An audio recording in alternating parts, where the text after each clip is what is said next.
option Greek guys ma'am कोई ना option की price तो का option की price तो related लोग का कोई ना option की price है option की pricing सीधा करने से लागते हैं option Greek से का तो option की option pricing का सिगी option price है कमाने से मैंने है भी यामने deeply कोई ना analysis तो रखूँ मतलब तो option Greek से नहीं बता रही से का option Greek तो option Greek से कहीं नहीं जिंग में से option Greek से दा को अखोगी Greek से Greek मंगा लेबो को सेगी मागी से calculator सेगी मतुंगी नसो अदुगा हाइरिबा कने सिंचे option की सेगी कोइना जिंग तो कोइ कनो से हदि मेन ओइना दि मागी कोइना याम तोइना सिनगदौबदि मरी खक्तनी को अखोगी बेगा ने थेता ने गमा ने गाइन लेबदो को एइ सिदा कनो सो हांगके suppose सीजे सीजे अखोगी option Greek ने option Greek तो लेसे delta gamma beta theta rho hybrid को सिगी लेरिबा option Greek से सीसे लेसे अहान बगे delta से कइदोगे कंदा measures तवे माने करी measure न मान तवे से change in option price ता कैम change तवे द गैसे मा measure तवे करम मतम the when stock price move तवे मतम द stock price है move up तवे नत्रगा move down तरो मतम द को आइदे खोगी option की price द कयाम जामना changes लेगदोइनो हाइदो अदुगी measure से नसाइगी सिगी delta सिने तवे सी stock की price खतंग नते को index की price तसुने कोने underlying asset ओलिबा खोगी से suppose कोने जिंगिबा बैंक निफ्टी से हाइदा सिबको बैंक निफ्टी की मागी price की move से up and down तरो चली नता सिगी price up side ता काखला को मतम दा नत्रगा डाउन साइड ता कुमो को मतम दा को खोगी option की price ता कैम चेंज तौदिनो हाइदो अदुगी measurement दो असागी delta सिने तौइबो याइको मैम और एक प्रैक्टिकल इशू पुने जिंगमिना गिसे प्रैक्टिकल होने को अदुगा सिगी delta से ना option की price से कैम चेंज तौदिनो हाइबगी measure तौवे अदुगा delta की value मसु लैरिबा delta की value से कयम जामना changes तौदिनो with respect to नंगी market की price को अदुना कनाना मु जिंगे गंदा गमा सिने तौवे को द गमा की दी मागी value से constant ओइबगा दुम मानरे मागी market की लेबम दुगी मतुंगिने मागी value से लैजगरेबा को अदुगा मु गमा न तौरे थबक से market की 1 point move तौरको मतमदा delta की value कैम चेंज तौदिनो से गमा सिने measure तो खाना पिरक्तिने में delta द हेको सरफो महान जिंग थोम से बेगा नमु तौसिने कइनो आका द मासिना measures मासु अजे मजे लोने measurement ngakतनी को कना की option price की measurement ngakतनी option price द कैम चेंज तौदिनो ऐसे बेगा सिने जेंगे कर्म मतमदा कोगी market की volatility से सिगी मतुंग इना को market की volatility है दे IB की value से कोई percentage द शो तवे को 1% 2% 3% 4% है नदा अदुगी percentage अममम चेंज तौरको मतमदा मागी option की price द कैम changes तौदिनो को percentage अमा हंद्रकपदा option की price के अमा हंददुइनो percentage अमा काखलको मतमदा option की price के अमा काखलक्तिनो हाइदो अदुने सिने बेगा सिने येंगे येको थेटा सिदी यम कने नैने दसु यारे टाइम डिके दुनी डिके option price की डिके तौरकपुदुनी माई every day द तौने बे as the expression get nearer को अदुगा सेंगना सिदा कोइना थेटा की value हजि कया लैबा नत्रगा सि क्या लैबा हैने याम कुथना जेंगबो सि थोइदोंना कनो लैते को जस्ट अखोने खंगदबा थेटा की दि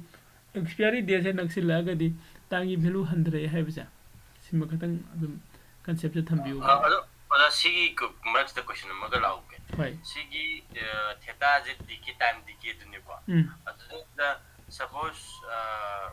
Monday to Friday to Thursday is my experiment with Duniva. Friday the gina can Monday the lapuga. Had example na Monday the gina Tuesday lapuga, Tuesday Thursday lapuga, magi gigi amount. Chama talk the brother. The mana brahmana the question. Adu manade ꯑꯗꯣ ꯃꯥꯟꯅꯕ ꯃꯥꯟꯅꯗꯕꯁꯦ ꯅꯪꯅ ꯏꯔꯥꯏ ꯂꯥꯏꯅ ꯈꯪꯕ ꯉꯝꯃꯤꯀꯣ ꯉꯔꯥꯡꯒꯤ ꯑꯩꯈꯣꯏꯅ intrinsic value and time value ꯌꯦꯡꯉꯛꯄꯗꯣ ꯑꯗꯨꯗ ꯅꯪꯒꯤ intrinsic value ꯁꯦ ꯅꯪ ꯑꯗꯨꯝ ꯈꯪꯉꯤ ꯏꯔꯥꯏ ꯂꯥꯏꯅ intrinsic value ꯁꯦ ꯈꯪꯕꯅꯤꯅ ꯅꯪꯒꯤ ꯑꯀꯛꯅꯕ ꯑꯩꯈꯣꯏꯒꯤ stock price ꯑꯃꯗ ꯂꯧꯁꯦꯕ stock price ꯑꯃ ꯂꯧꯔꯣ stock price ꯇꯨꯒꯤ ꯃꯥꯒꯤ option premium ꯗ ꯂꯧꯁꯤꯜꯂꯣ option premium ꯗꯨꯗ minus intrinsic value ꯇꯧꯊꯣꯛꯑꯣꯕ ꯑꯗꯨ time value ꯑꯣꯏꯗꯣꯏꯅꯦꯕ the time value से यम नक्सला मतम दो कोई Thursday निमित्त सुने Thursday morning सिगा Thursday की market लोचिला को मतम दुगा time value लोचिला को से market लोचिला को मतम दुने यम fast ने लोचिले जरा जरा तासिला का निबलोइन का अदुगे time value दुनी बसी की थी तासिना येंगे सिगा अदुगे रो सिदे कोई थोड़ी ना येंग देखो सिदे मासे करम बना कांदो कोई अच्छे से option की price की कनोने changes ने येंग बुदी माने measure तो इसे करम्बा stock की ना any stock अमगी मागी कोई rate of interest लाइदना interest कनोगुम्बा कोई dividend गुम्बा पी की बकोर की बा का अदुगी मतुंग ना सिदसु कितने effect लाइबा हम चावन खजी का गए slightly मम्मी वाली ने का अदु main होइना कोई ने जेंग का दो इसी दे delta का बेगा का नहीं का delta से ना ngसागी intrinsic value तो लाइदिनी आई जैसे कि delta and the gamma sin aigi intrinsic value ne aduga bega ne theta ne rho ne ohum sina extrinsic value du ne oidini ko ade khona ngarang gi class da khara chauna kano da naina rak pane ba intrinsic value and the time value intrinsic value and the extrinsic value ne ko adu amuk hanjin na khara hena kup thana changa kan da di delta gamma bega sin e lai dis ko adu khone intrinsic value kamai na puthokane aise mayam ai khan bada चरपम दि खंगना रमने खंगे खले अदो कनागुम खंगदब खितंग ख उजाई सोइदो खितंग ngawri kholi haibele leirega ju habiro ai dum clear tawjerumge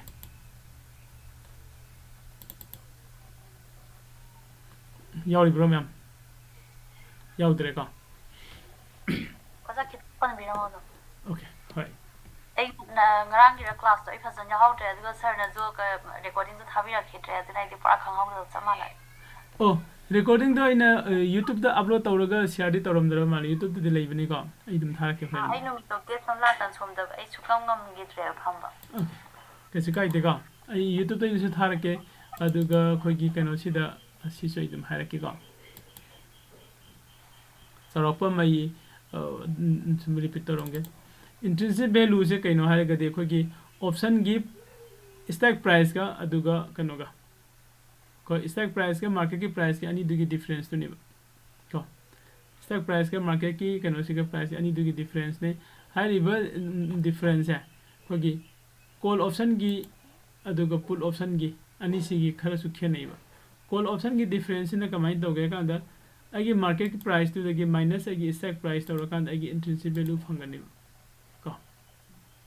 high दी कोई ने खरा sound जे का अंदर को की option की price है premium से option premium जी मासे कोई intrinsic value हाइबा मगा extrinsic value हाइबा मगा अनि दुने पुलगा सेमी हाइबने को अदो intrinsic value सी कनो दगी कोई लेरिबा premium सी दगी intrinsic value से minus तव कांद अरे में मखै दो intrinsic value होइदिने intrinsic value की मन गसु खाइ दगी main ओइन पार्ट कनो लगन लौरि से main role लौरि से कनान ह कांद time value ने अदुन कोन extrinsic value हाइबे में होता यामने time value हाइरगा दुम इरेगा थमे को अदो टाइम वैल्यू से अखोय कमायना पुथोकप ngमगनी है कांदा नन स्टॉक प्राइस अमगी प्रीमियम दे न उदम उजरे को ट्रेड लोब संगबदा हाइरिबे प्रीमियम दो अदु दगी नगी इंट्रिंसिक वैल्यू माइनस तौथोबा अदुगा नगी टाइम वैल्यू फंगदिनि को से खुद मोइना हाय कांदा हुजिक सिदा जेंगसिबा चलाके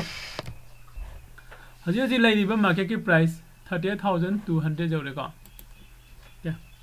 38,200 bank nifty minus अदुदि आइगी सिदा stock price अमा लौसी 38,200 का अदुगा आई stock price आई न लौगे कनो द लौगे का CE 38,000 से लौरसी ओके 38,000 CE हजे से 38,000 सी के प्रीमियम से लई से 3,900 ने कनो 390 चुमी को 390 ने adu ma stock price na 38000 ne ba adu di aina sigi 38000 haribe stock price se sigi magi intrinsic value puthoke haragadi 38200 se sidagi 38000 se minus to biro si tawraka ne intrinsic value phangani ba zero mo wala me ko me 200 si phange ko si intrinsic value ne ado hajing magi lairiba khogi market ki matung ina hoji lairiba option sigi premium 377 lay ko 377 ko 377 dagi minus 200 tawraga di kya tabiyo ko 177 je hoji hariba stock price karambe stock price no 38000 se sigi stock price sigi time value se 177 se magi time value hoji ni hoji ki yai ko sigi time value sini yamna kana tawise ko do atopa mana amu jengsiba hoji laise kya no 38100 amnak singare ko abdan chale ado of the money melo siba 39700 sidi magi kano se koina sida 39700 harap ko matamda magi intrinsic value se minus to in tare hai ko minus to tai ko minus to ta bani na magi intrinsic value se koina 0 ne lo ne 39700 ki intrinsic value se ko 0 ne lo rane haidi magi intrinsic value laitare hari ne intrinsic value laitabani na haji magi sigi 39700 ki da lai riba kano se 10.20 se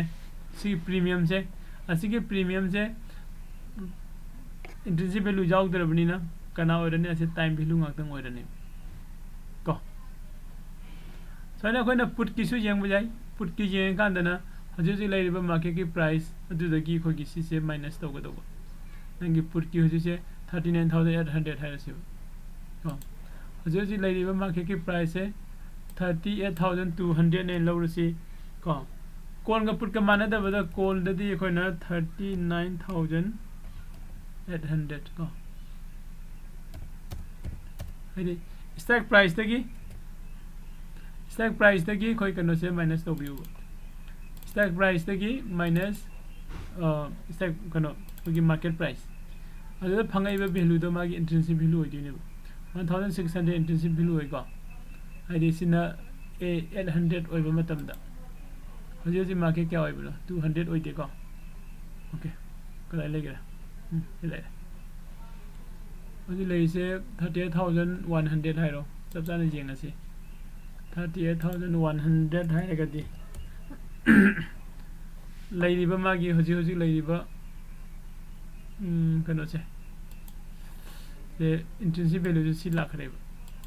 38100 da ko ga si lega sum lei bani na calculation se khara wai ko ado sida mo ko mo ngasai gi koina time value putho ko do sida gi minus taw gi doine ba ko minus magi intrinsic value kana da gi ngasai do na magi premium da gi ko ado ne le mo ko do na khoi kana oi ge doine ado khoi gi kono sida call option ka pull option ka gi intrinsic value calculation khenari se call option gi na market price da gi stock price minus to ba pull option gi na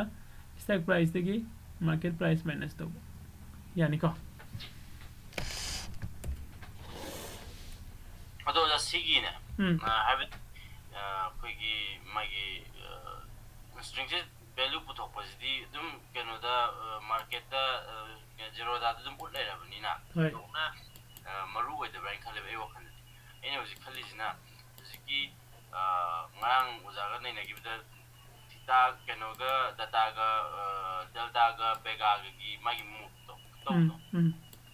abdi sidina sibung move to matam da politically level duna kaya muk ba nei da bata tap ba gambu duna kaya muk lei ba haibagi pot ama adu to oina calculation to ai adu da lakhe to ni ko greek ni wenang hai do ko greek ta lak tu ni greek ta lak tinga da kon intrinsic value gi da ngara sau to mi do ma do class hu hau dre ka no su jing hau dre ha bi do ko habit sa ko ma haram bane adu koi lak si da greek ta ko sau to me video da dum share to roke sida leibani ko kogi sida episode number 2 ko live episode number 3 se jingbiyo chale hedging intrinsic and ko Hokre name taga. se jingbiyo sida fajane explain tawram ni loin ko aduga hojiki khoina black and skull sari sigi magi kano sigi matungina option pricing formula se sigi matungina Greek theory ane leiri Greek sida hojiki khoina jengi ba mari du magni lei se ko adu suppose khoi hojik market price 30 ga kya ba 30200 has bank nifty gi ko adu aine lowri ba stock price na 38,000 sida lowre khalasi ko ye stock price adu expiry day se dum sida 29 expiry day da pide hengi da ko volatility se le helasi interest se hojike na ko zero thamgro ko sida ko gi magi premium se kya gum ta ba yeng si premium se 38,000 ki premium se sida 264 tai gold ko put na 64 tai karigino sigi stock price 30 ase call gi oina di in the money oini put ki oina di out the money oini adugi call gi kano siga put ki premium siga different oi sima ko yare ka delta ibam lai si delta hedel kano kon delta engine amado delta na kai daweba delta sina nagi market sigi move sigi matungina ko magi premium option put ki su option call gi su premium gi change to hole ko aduga delta ki value se 0.713 oriba kana gina se sigi stock price sigi okay 38,000 stock price hai ase sigi delta ki value se hoji 0.713 se oriba ko delta ki value se ko koina 0 daina 1 ba gi marak te lege dabne ko aduga kano gi na koi put option gi na call option gi delta value se 0 to 1 put option gi delta की value सिना minus तो इन्हें show तो हुई का 0 to -1 तो इन्हें सिना जो खंगो को तो बुका अदो मसाला को इन्हें सिदा delta की value से 0.7 से हो जाए show तो रहे अदो को सिदा gamma की value मुझे आएगा का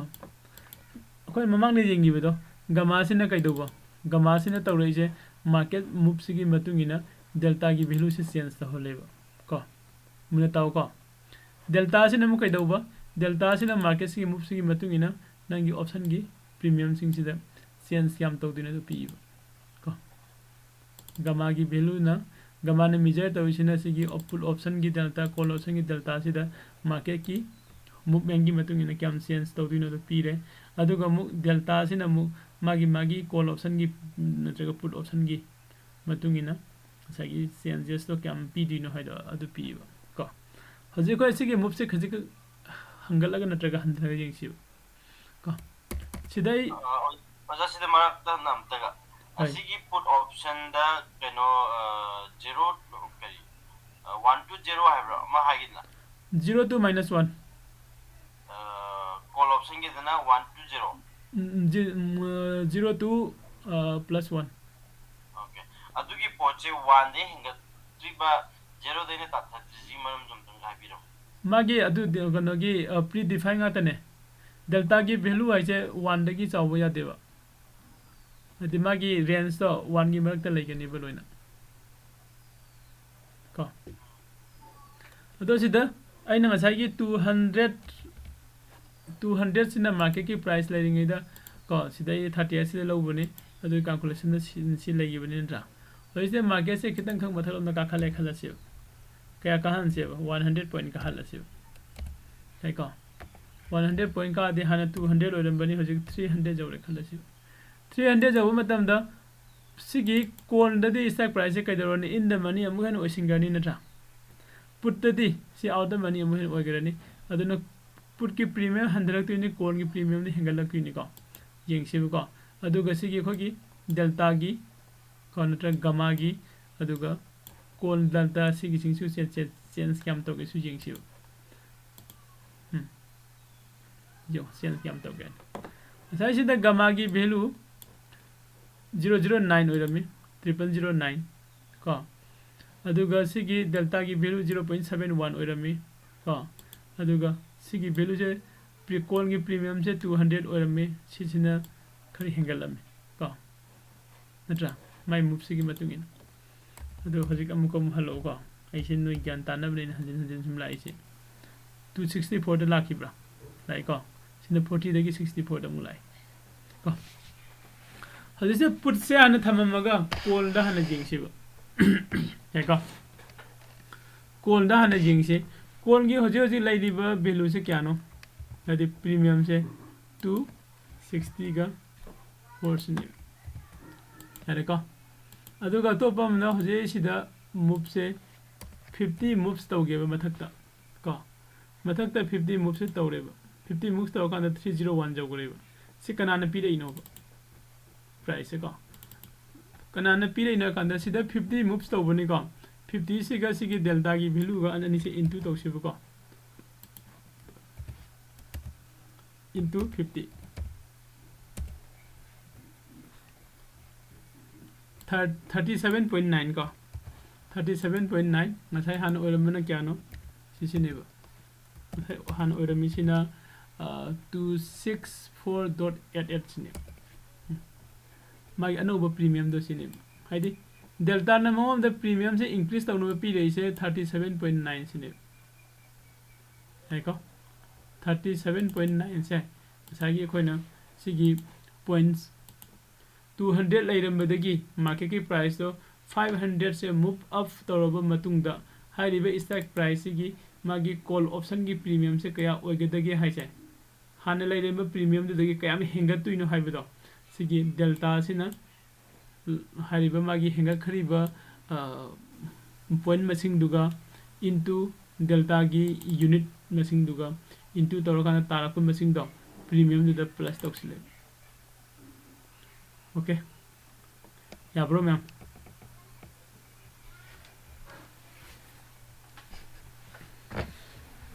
ma'am jari bro kamai tawrige khara ngau bro ko ngau re ngau ni sidi ngau ni class ani ro hmu taw kan gyan tara ko ai de khani is now exactly suppose 38,200 tagina 38,000 sorry 38,000 tagina 38,200 pukarak pada magi do volatility do apagi paklauna chakhiba matamda aibadi magi gap se second chalen khalajine adugi profit duga hariba gap se minimum chalen khalajine adugi profit duga kai khena bagi chang do khena bagi adugi khena bai chang che madan sidane adi unit ama khaktang na adu pi ngamde ba ko delta na magi calculation taw jari nangi market ki movement gi matungina market ki movement gi matungina delta gi value kya moidino gamana ung pi dini ko aduga hojike nangna hariba ama iv gi value ne baduna ko iv gi value sina mu kai doge jingsi ba sida ko nangi ngasagi sida lairami ba nangi iv se hoji 18 volatility se 18 ne 18% ne ko 18% se 18% से ओइबा मतमदा नंगी सिदा बेगा की value से क्या न यिंगो option बेगा की 6.249 ने काय को 6.249 अदो से की 18 ओइबा की 19 दे चेंज तो करे चेंज तो मतमदा सी चेंज तो गिब्री यो को 18 दम हला के यम को 301 ओइ को 301.6 को अदो नगी आइते मार्केट के मूव तो की मतुंग इन वोलेटिलिटी से लागती नहीं दना मूव तो सिचु हेंगट पर तो खान सी म्याम चेंज तो होती नहीं बा और 18 और में की हो जे इन माइसे परसेंटेज में 1% इंक्रीज तो रे वोलेटिलिटी से 1% इंक्रीज तो मतलब दा अनि मक्सी इफेक्ट तो गनी बोलोइन अमना 50 आ जोरे अमना 30 आ जोरे को अदो या मरक अमदा आइना थिंगि बदा market ka de ka ba adu go some profit di utta ba adu gi maram du khang market te ka de ka ba profit di utta ba adu na lam ni sin out the money do rangani ba ka market se ka de ka re profit di utre adi magi laiba kano se suppose ꯍꯧꯖꯤꯛ ꯑꯩꯁꯦ ꯏꯟ ꯗ money ꯑꯣꯏꯕꯩꯅꯤ ꯀꯣ ꯑꯩꯁꯦ out ꯗ ꯃꯅꯤꯗ ꯑꯃꯨꯛ ꯂꯩꯁꯦꯕ ꯀꯣꯁꯦ ꯀꯗꯥꯏꯋꯥꯏꯗ ꯂꯩꯁꯤꯒꯦ ꯑꯩꯁꯦ 30ꯒ 37,500 ꯍꯥꯏꯔꯁꯤ 37,500 ꯑꯩꯒꯤ ꯄ꯭ꯔꯤꯃꯤꯌꯝꯁꯦ ꯍꯧꯖꯤꯛ 15.9ꯗ ꯂꯩꯈ꯭ꯔꯦꯕ ꯀꯣ ꯃꯥꯔꯀꯦꯠꯀꯤ ꯃꯨꯞꯇꯤ ꯀꯥꯗꯣꯏꯅꯦꯕ ꯍꯥꯏꯗꯤ ꯃꯥꯔꯀꯦꯠꯀꯤ ꯃꯨꯞꯁꯦ ꯍꯥꯏꯒꯠꯂꯛꯇꯣꯏꯅꯤ ꯃꯥꯔꯀꯦꯠꯀꯤ ꯃꯨꯞꯁꯦ ꯈꯔ ꯍꯥꯏꯒꯠꯂꯛꯑꯦ ꯈꯜꯂꯣ ꯑꯗꯨꯒ ꯀꯩꯅꯣꯗꯤ ꯆꯠꯇꯔꯦꯕ ꯍꯥꯏꯗꯤ ꯁꯤꯒꯤ ꯚꯣꯂꯤꯇꯤꯂꯤꯇꯤꯁꯨ ꯌꯥꯝꯅ ꯆꯦꯟꯖ ꯇꯧꯔꯛꯇꯕ ꯃꯥꯔꯀꯦꯠꯀꯤ ꯃꯨꯞꯁꯨ ꯆꯠꯇꯤ ꯆꯠꯂꯒ ꯌꯥꯝꯅ ꯐꯥꯁꯠ ꯑꯣꯏꯅ ꯆꯠꯄ ꯅꯠꯇꯕ ꯑꯗꯨꯒꯤ ꯃꯇꯝꯗ ꯁꯤ ꯌꯥꯝꯅ ꯏꯟꯀ꯭ꯔꯤꯖ ꯇꯧꯔꯛꯑꯦꯕ ꯀꯣ ꯅꯪꯒꯤ ꯃꯥꯔꯀꯦꯠꯀꯤ ꯚꯣꯂꯤꯇꯤꯂꯤꯇꯤꯁꯤꯗ ꯍꯥꯏꯗꯤ 4%ꯒꯨꯝꯕ ꯏꯟꯀ꯭ꯔꯤꯖ ꯇꯧꯔꯦ ꯈꯜꯂꯁꯤ ꯀꯣ ꯉꯁꯥꯏ ꯑꯩꯁꯦ 15 ꯑꯣꯏꯔꯝꯕꯗ 17 ꯐꯥꯎꯗꯅꯤ ꯀꯥꯔꯛꯏꯁꯤ ꯅꯠꯇ꯭ꯔꯥ ꯑꯗꯩꯗꯤ ꯑꯃꯨꯛ ꯁꯤꯒꯤ ꯉꯁꯥꯏꯒꯤ ꯁꯤꯗ 4% ꯀꯥꯔꯛꯄ ꯃꯇꯝꯗꯨꯗ ꯁꯤꯁꯨ 500 ꯑꯣꯏꯔꯝꯕꯗꯒꯤ 20 ꯑꯃ ꯀꯥꯈꯠꯂꯦ ꯈꯜꯂꯣ ꯅꯠꯇ꯭ꯔꯒ 40 ꯈꯔ ꯀꯥꯈꯠꯂꯦ ꯈꯜꯂꯁꯤ ꯀꯣ ꯍꯥꯏꯗꯤ ꯑꯥꯎꯠ ꯑꯣꯐ ꯃꯅꯤꯗ ꯌꯥꯝꯅ ꯂꯥꯞꯅ ꯂꯩꯔꯒꯗꯤ ꯃꯥꯒꯤ ꯆꯦꯟꯖ ꯇꯧꯔꯛꯄꯗꯨꯗꯤ ꯌꯥꯝꯅ ꯄꯤꯛꯅ ꯄꯤꯛꯅ ꯇꯧꯔꯛꯀꯅꯤꯕ ꯆꯦꯟꯖ ꯀꯣ ꯑꯗꯣ ꯏꯟ ꯗ ꯃꯅꯤꯗꯅ ꯌꯥꯝ ꯆꯥꯎ ꯆꯥꯎ ꯇꯧꯈꯤꯕ ꯌꯥꯅꯤꯀꯣ ꯑꯗꯨꯒ ꯑꯃꯨꯛ ꯑꯩꯈꯣꯏ ꯀꯩꯅꯣꯝ ꯌꯦꯡꯁꯦꯕ 38,000ꯁꯦ ꯁ꯭ꯄꯣꯠ ꯄ꯭ꯔꯥꯏꯁꯁꯨ ꯁ꯭ꯇ꯭ꯔꯥꯏꯛ ꯄ꯭ꯔꯥꯏꯁꯁꯨ ꯂꯣꯏꯅ ꯑꯣꯏꯔꯦ ꯁ꯭ꯋꯥꯏ ꯃꯇꯝꯗ ꯀꯩꯗꯧꯕ ꯌꯦꯡꯉꯨ 38,000ꯁꯦ ꯁ꯭ꯄꯣꯠ ꯄ꯭ꯔꯥꯏꯁꯁꯨ ꯁ꯭ꯇ꯭ꯔꯥꯏꯛ ꯄ꯭ꯔꯥꯏꯁꯁꯨ ꯆꯞ ꯃꯥꯟꯅꯅ ꯑꯣꯏꯔꯦ ꯑꯗꯨꯒꯤ ꯃꯇꯝꯗ ꯅꯪꯒꯤ ꯀꯣꯜ ꯑꯣꯞꯁꯟꯒꯤ ꯗꯦꯜꯇꯥꯁꯦ 0.5 ꯑꯣꯏꯔꯦ ꯄꯨꯜ ꯑꯣꯞꯁꯟꯒꯤ ꯗꯦꯜꯇꯥꯁꯨ 0.5ꯀ ꯆꯞ ꯃꯥꯟꯅꯩꯀꯣ ꯑꯦꯄ꯭ꯔꯣꯛꯁ ꯂꯧꯔꯒꯗꯤ 5ꯅꯤ ꯁꯤꯅ ꯈꯤꯇꯪ ꯈꯛ ꯍꯦꯜꯂꯦ ꯀꯣ ꯑꯗꯨꯒ ꯒꯃꯥꯒꯤ ꯚꯦꯂꯨ 0.001 ꯒꯃꯥꯒꯤ ꯚꯦꯂꯨꯁꯦ ꯀꯔꯝꯕ ꯃꯐꯝꯗ ꯈ꯭ꯋꯥꯏꯗꯒꯤ ꯌꯥꯝ ꯆꯥꯎꯒꯦ ꯍꯥꯏꯔ ꯀꯥꯟꯗ ꯑꯦꯠ ꯗ ꯃꯅꯤꯗꯅ ꯍꯦꯟꯅ ꯃꯥꯒꯤ ꯚꯦꯂꯨꯁꯦ ꯈ꯭ꯋꯥꯏꯗꯒꯤ ꯆꯥꯎꯋꯦꯕ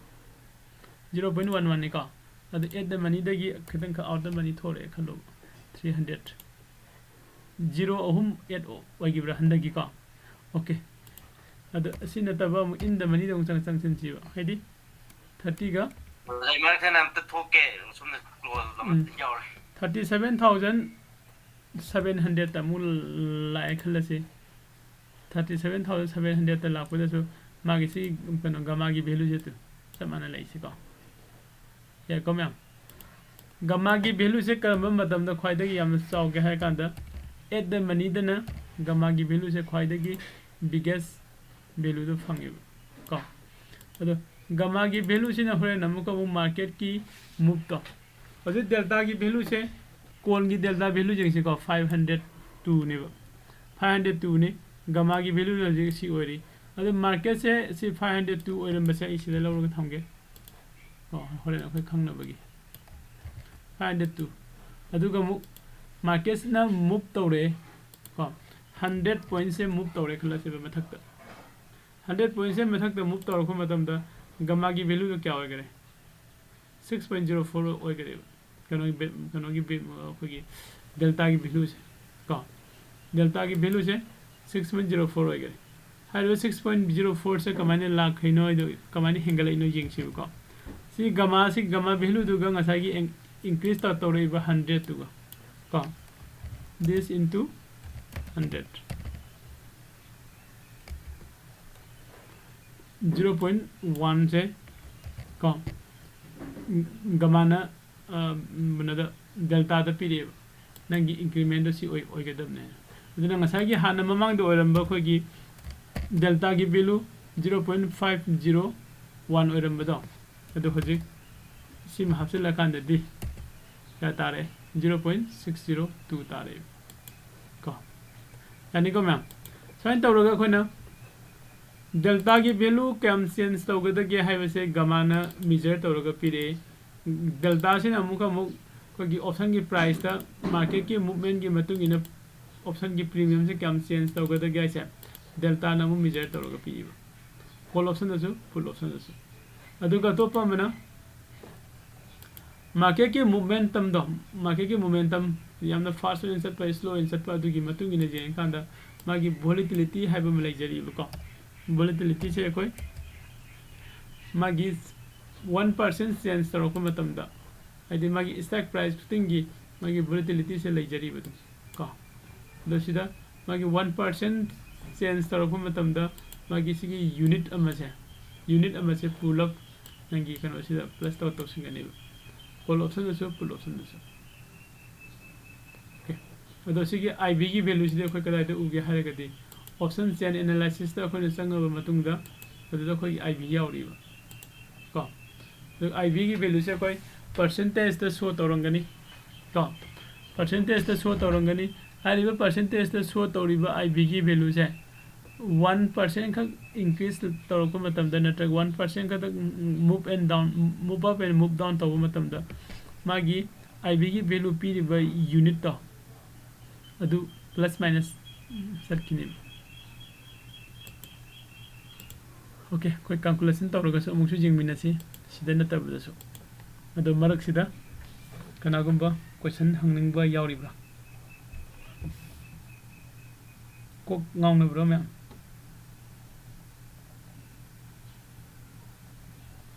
साउंड लाग प्रो अजाजी क्लास होरगा इसाना होला यंगजरगे वीडियो यंग नतदी यार इसे क्लास लोइरगा इसाना ओइनो होलागा यंगजरगे वीडियो से यंग पोस्ट थमा थमा ओ मदुना फदो माने को आई सिदा कनम से लागे हम नुंगाइबा कनम मा आई किसे अनि ओपन तौरबा तोइसु ओके सिदा लास्ट यंगसिको डेल्टा का गमा खतंग की जेंगसे बहाना डेल्टा का गमा की वैल्यू से कमाइना चखिगे नको हाइदि अइना कॉल ऑप्शन लौरे दुगो बुलिश मार्केट ओरे कॉल ऑप्शन लौरगा बुलिश मार्केट ओरेगदी अइना लौरिबो ऑप्शन से प्रॉफिट ओगे दमनि नत्रा को दम जिंगम सिंगातन निफ्टी की खोगी निफ्टी 50 की स्पॉट प्राइस 16500 ने लोअर से सपोज को अइना जंगी स्टॉक प्राइस ना 16550 ने संगसी स्लाइटली ओटीएम दा हेको अदुग अइना लौरिबो ऑप्शन टाइप से सीई नि कॉल ऑप्शन ने अदु अइ प्रीमियम से सपोज 40 रुपीस से की प्रीमियम ओरे खलसे कना की प्रीमियम नो ngasa ने लौरिबो स्टॉक प्राइस तो की प्रीमियम हेको हारिबो स्टॉक प्राइस की डेल्टा की वैल्यू से 0.37 ने लौरसे को गमा की वैल्यू सिना 0.0025 ने लौरसे सपोज तौसिन बनिको लोइना मैम सिगी मतम सिदा खोइना मार्केट से अप ट्रेंड लाए ने लोअर से मार्केट से अप ट्रेंड लाए अप ट्रेंड लागबो मतम से नंगी हाना लेरंबा स्पॉट प्राइस दि 16500 ओरिंगे ने 16550 की स्टॉक प्राइस इन ट्रेड संग बनिबो एको अदो हाना लेरंबा स्पॉट प्राइस से 16500 नि मार्केट से मूव अप ट्रेंड लाबा मतुंग द 0.50 एम अप तौरे खलसे 16550 जौरे खलसे अदुदि चेंज इन स्पॉट प्राइस द चेंज तौरे से क्या नो हारेगदि 16550 माइनस 16500 इक्वल टू 50 पॉइंट से नंगी स्पॉट प्राइस द चेंज तौरे हाइबनि यारिको सिमोले चेंज तौरे हाइबनि अदु इतादि नेक्स्ट तमु लाक्सि न्यू डेल्टा अदुदि मसाइ नंगी डेल्टा की वैल्यू दि क्या होरमे हाना 0.37 ओरमे सिदा 50 पॉइंट्स म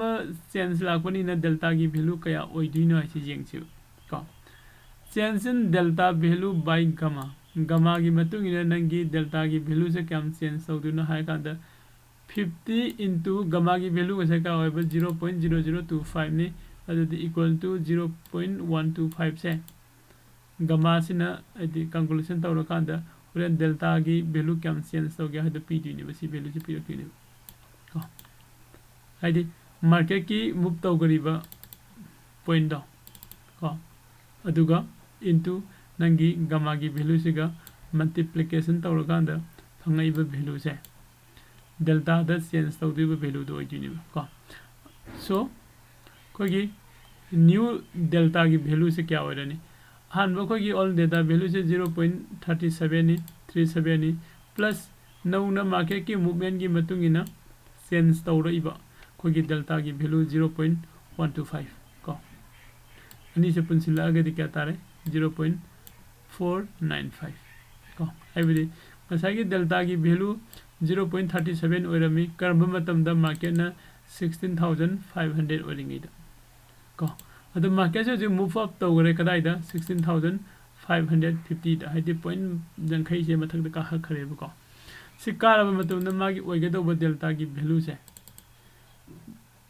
सिगी 0.495 साइड ओइगनि याइ को ओके सिबाव जिंगस अदैदे अमु प्रीमियम जेंगसिबा प्रीमियम द क्याम चेंज तौतोन प्रीमियम जे ngasa ni entry level matam da 40 rupees ta lowiba premium si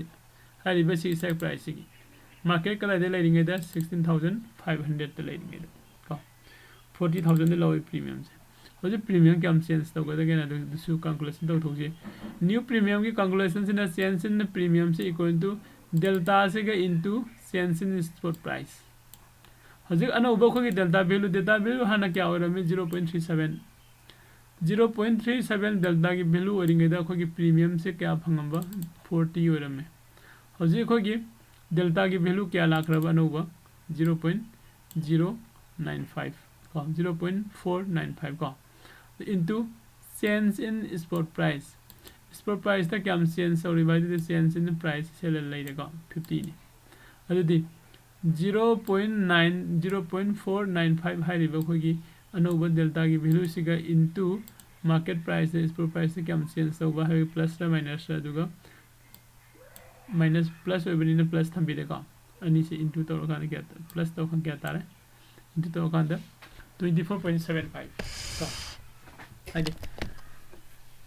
market से 50 पॉइंट से मूव तौगरबा मतुंग द डेल्टा ना को खोगी ऑप्शन की प्रीमियम द चेंज तौननबा पीरकदोबा प्राइस है कया ओगने कांद 24.75 से ओइरनिबा अदुना न्यू प्रीमियम हाना 40 ओइरमबदो हजि प्लस 24.75 से हफसिलागा 64.75 से असाई खोगी स्ट्राइक प्राइस 16550 सिगी अनोबा प्रीमियम ओइदिनेबा कमाइना मानोबो ओइरेनो खोगी विद रेस्पेक्ट टू मार्केट की मूवमेंट की मतुंगिना मार्केट की मूवमेंट दो हानादी खोगी अइना ट्रेड लौ मतमदा 16500 लहो लेहोबनी को हजिकती मासे 50 पॉइंट्स हागलागा 16550 दे जौरे अदु जरोपगी मतुंगिना आइगी गामा की वैल्यू डेल्टा की वैल्यू लोइना चेंज तौरे को डेल्टा की वैल्यू चेंज तौरकपनिना आइगी असाइगी ऑप्शन की प्रीमियम दसु चेंज तौरकने हाय यानी को मैं अमी क्वेश्चन नमक तासे आई तम दो ngang su wai यानी वजा सिगे जमना बद पेरिस तमगा नमु हायगा दि ज्ञान हेना तादुम मा पेरिस तम हादी हेना ज्ञान तानी को हाइजे को अदुदे अजिने लेरे मिसिदे कइनो डेल्टा एन गामा सिदा कॉल ऑप्शन लौबने कदाइदा बुलिश मार्केट आइना कॉल ऑप्शन लौब मतमदा मार्केट की मूव टू की मतुंगिना डेल्टा ना खोइदा मागी वैल्यू से क्याम पिरके हाइबदुने अखुने जिंगैसे को अदुदी मार्केट से अमुक बेरिस ता लालसे अइना कॉल ऑप्शन दि लौरे को आइगी मार्केट व्यू दि अप ट्रेंड को अदुबो लाइबक थीबेदगी बेरिस मार्केट ओन सखरे डाउन ट्रेंड सखरे सिदै आई लॉस ओइदिनी को लॉस कमाइन ओइगे जिंगसे निफ्टी की स्पॉट प्राइस है सेम समानना 16500 तै लौरे को हाइदि 16500 सिदा मार्केट प्राइस ओरिंगे सिदा इना 16550 सिदा आई सिगी स्ट्राइक प्राइस सिदा लौरे को सी कॉल ऑप्शन ने समानना प्रीमियम मसाइदो समानना 40 रुपीस ने लौरसे डेल्टा की वैल्यू 0.37 गामा की वैल्यू 0.0025 कना की डेल्टा की नो कना की गामा नो सिगी स्ट्राइक प्राइस सिगी आइना ट्रेड लौरिबे स्ट्राइक प्राइस 16550 सिगी ओके हम ओजा मतलब की पुलिस ता चखिबो तो ओटीएम दम लौइ को ओटीएम दम लौइ हनसु ओटीएम दम लौसिबो को ओटीएम दे लौरे डाउन ट्रेंड दे लाए मार्केट से डाउन ट्रेंड दे लाको मींस हाना नसे द 16500 ओरमबदगी 16450 द 100 मार्केट से अदुदी कोगी स्पॉट प्राइस द चेंज लाइसे क्यानो को 16450 दगी माइनस 16500 माइनस तरो पैसे माइनस 50 तारानी नरा आदि करेंट मार्केट प्राइस तो अदुदगी स्पॉट प्राइस ने चावरगदी कोई प्लस माइनस की कनो ला कांद मैथमेटिक्स की कनो दा माइनस 50 तारे चुमी को मैम सुम्बन नत्रो इसिबो मेजा अदुइतादी डेल्टा की वैल्यू से गमाना क्या हम चेंज तो के यिंगसेबो को सिदा change in delta value by गमा की वैल्यू दी कयानो हुजिक लैसे 0.0025 ने 0.0025 से sisina into tawre kanada minus 50 da minus 50 da into taw da minus 0.125 se phangeba yai ko adi anova delta ki value do jengasi anova delta ki value se hana ki delta ki value se 0.37 se leire anova la isi de kyano minus 0.25 adi da ki delta ki value se 100 pura myam 100 ko 0.245 ta 100 hai ki delta value se delta value se 100 adu into masai ki change in premium da lagdo sina delta into change in the spot price delta की value से 0.245 से ले रहे अदो into आइए spot price से change तो इसे क्या नो -50 ने अनि सी multiplication तो लोग अंदर 12.25 तारे को मागे sign दी क्या हो रहा नहीं सीधा -50 है बनी ना negative sign लो रहा नहीं सुमी को अदो दी मसाई की premium ऐने ले भी मतलब द 40 rupees ते ले ही बनी को 40 rupees ते ले ही बनी हो जी delta की मतुंगी ना adi market na down toropagi matungina delta na premium gi se choice simakai sense tawgani agi side tagi na pire se kya pire minus 12.25 se pire minus ta pire panina agi 40 dagi minus 12.25 se minus tawgrani aduga ngasa aina agi premium anobo laktu se 25.75 da 100 ani yako sai agi ada 40 premium de lobo do अजी 27.75 ता 100 गरे अदि दे loss Oran रा करिगिनो loss हो गई से market के view से आइने जेंगुबना अप ट्रेंड दे जेंगा गई कॉल न बाय तौरुबने अदुबो अप ट्रेंड चट पगी मुहता डाउन ट्रेंड दा हैबदी बियरिश मार्केट ओने सथोखरे अदुगे आई लॉस ओइ को जस्ट होजे कोने जेंगे से डेल्टा की वैल्यू की कैलकुलेशन खतनी को question hangning ba yaw bro na new premium do na last ke 16 do tha zero thai do chung bro kadai da sisa oh chumi ko kai gina de sai na si da market ke kano se price se 16500 leading si da aine low bu se 16550 de low bu ne OTM da ko other मतलब ना मागी premium से 40 हुए मागी delta की value 0.37 ने गमा की वैल्यू 0.0025 ने को अदना मार्केट से हम 100 का सिदा -50 डाउन तोरपनेबा -50 डाउन तोरपसिना नगी डेल्टा वैल्यू कम चेंज तोदुने जे का गमा का -50 की इनटू तोरका दे -0.25 से तारे नेक्स्ट टाइम न्यू डेल्टा की वैल्यू से कोई पुथो का हाना की लेजरी डेल्टा की वैल्यू से सीधगी -0.25 से हापसिलकांददी हंदगरेबा को हंदरक पसिना अमुक नेक्स्ट टाइम कोइना कोगी प्रीमियम ना कम चेंज तौदुने से लाकांदा अनोबा डेल्टा की वैल्यू सिगा इनटू मार्केट की सखैबा मूवमेंट सिगा मूवमेंट कनो से प्राइस चेंजेस तो अनि दुगी इनटू मुतो कांदा -12.25 से तागरे 12.25 से तारबनी ना माइनस की वैल्यू नी अदि हाना 40 लेरंबने प्रीमियम सि माइनस लापनी ना सिदा हापसिलोइन पिसि लेनेबा हापसिलोइन पिरक पद सिदा माइनस की वैल्यू लापनी ना 27.75 को कनागिनो हारिबे स्टॉक प्राइस 16550 की स्टॉक प्राइस तो सि जस्ट डेल्टा की वैल्यू नी को वारबो ma'am Okay. Putta mu jengsi ba. Kya? Putta jengsi, putta na kitang different ho rakane. Ko. Putta aina put ama buy tawre khalase kadai da down trend da. Ai view se down trend ne aduga down trend se sum oire khalase. Ko adu dai put se buy tawre changim. Dai metam dai ki profit kyam laktuino. Laiba profit to delta na kamba mong ingon da pirakibno jengsi bu ko. Sai dai sim jenga si nifty 50 की stock price से 16500 and खल्ला से stock price ना इन लो से out the money the low रे 16450 the option type से put ने premium 40 rupees the low रे delta की वैल्यू से मुन्ने जंग हो को मैम पुल ऑप्शन की डेल्टा की वैल्यू से मतम खति मक्ता minus होइगनेबा ngasa hagido 0 dagi na -1 bo haibado ko minus की वैल्यू होइगनी gamma की समान को अने ले मार्केट से मूव से खोगी 50 पॉइंट्स को डाउन चखरे खलसे हानना इन ट्रेड लगो मतम द 16500 ओरमबदो हजि 16450 ओइगरे खलसे को अदुदि चेंज इन स्पॉट प्राइस द कैम चेंज होगे यंगगदि करेंट स्पॉट प्राइस तो के माइनस हानगी स्पॉट प्राइस तो यंगिनि नथा अदुदि -50 तारे ओके मसाइ दु समानि नथा -50 तारे -50 तारगदि अनौब डेल्टा से पुथोके हारगदि हादि डेल्टा द कैम चेंज तौगदगे से गमाना पिरक्तुइनि हारिबे से पुथोके हारगदि इना मसाइ की मार्केट की प्राइस -50 सिगा इनटू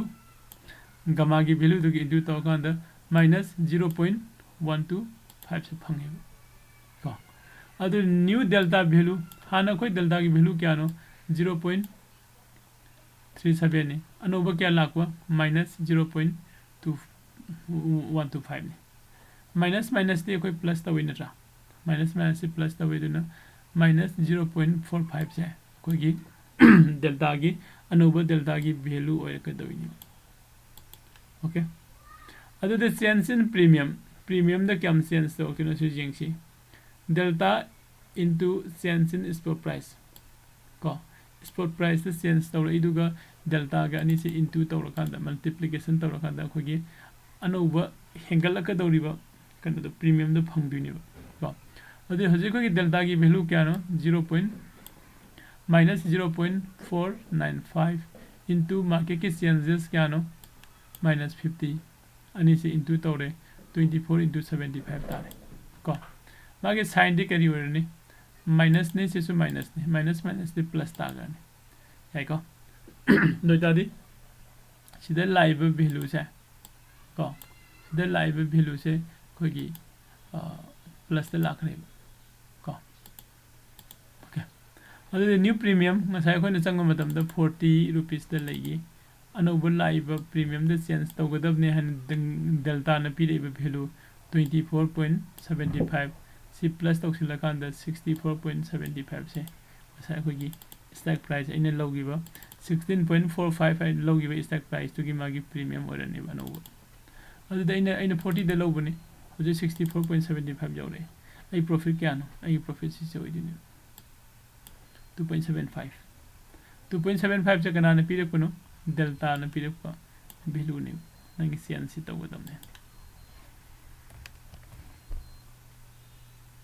को ngaw bro mem ngaw bro ngaw drobo या वजन गंतारे हम नमारे मिल लोइन गंतारे वो कोई क्लास हजे अटेंड तौरिसनि लोइना तारे बको कनागुम तादब यावगसु हाइबिरो को फजने खंग चकिसि द बाय चांस सिदा आई खंगदरे होरेन कोन वीडियो जेंग हाइसु ओके कछु काइदे वीडियो सु जेंगो वीडियो जेंगा हायेंग सुदम हंगबो याय को yang sudah menghangbu yai ada di hojik sali ba class base si lo sila kan su base ma su mo hawra kan adu su dum jok sila ga amu su gyan ta na ba jing mu se adu ngasai gi doi na khoi na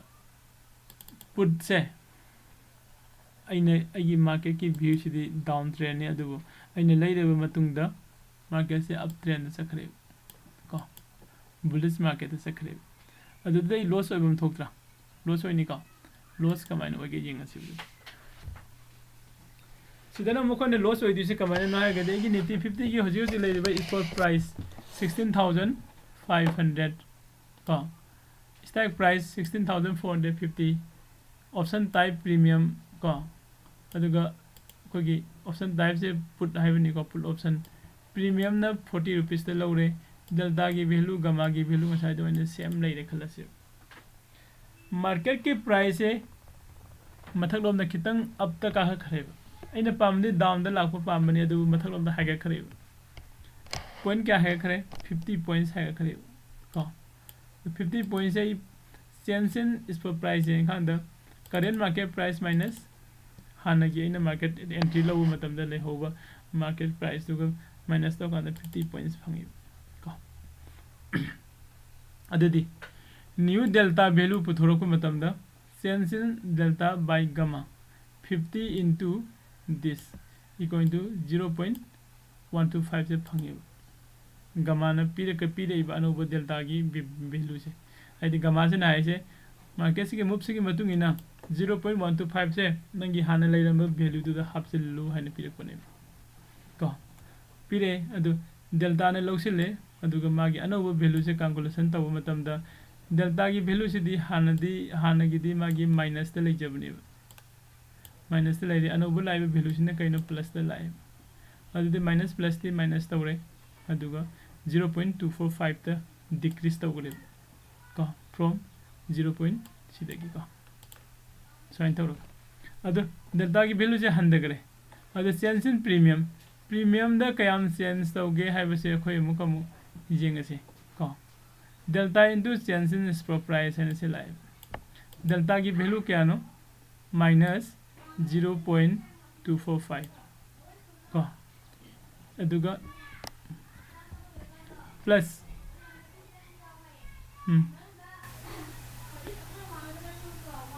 जिसे अइना plus okay plus में ngसागी 50 दो 50 सिदे मागे sign से plus नि नत्रा सिना ngसा अइना fungi by delta की value दुने into market की move up तौगैबा 50 points दुगा इनटू तौरका अंदा माइनस 12.25 से फंगेबा हेको मैम से फंगबनिना नंगी अनोबा प्रीमियम क्या होइदुनो है कांदा 40 दगी माइनस 12.25 से माइनस तौथो कांदा माइनस 20 के 7.75 से आई ngसागी अइना लैगिबा अइना बाय तौगिबा 16450 की मागी अनोबा प्रीमियम ओइरानि हाना प्रीमियम 40 रुपीस नि अनोबा प्रीमियम क्या लाय 27.75 अदुदि आई लॉस होइगदरा प्रॉफिट होइगदरा लॉस ओइरानि को सुमाइना कोइना डेल्टा की वैल्यू ना पुल ऑप्शन दा नत्रगा कॉल ऑप्शन दा को मार्केट की कनोगी मतुंगिना आगी प्रॉफिट ओइगदरा लॉस ओइगदरा हाइबगी सिगी मागी डेल्टा की वैल्यू ना इफेक्ट तो हलक पसे को सुमाइना तौरई हाइबसिने लेदिस सिना जस्ट डेल्टा की नि को बेगा की से तुम सरक हयेंग अमु जेंगमिना मसु जाय को मैम अदो क्वेश्चन हंगनिंग बे लेदिब्रो मैम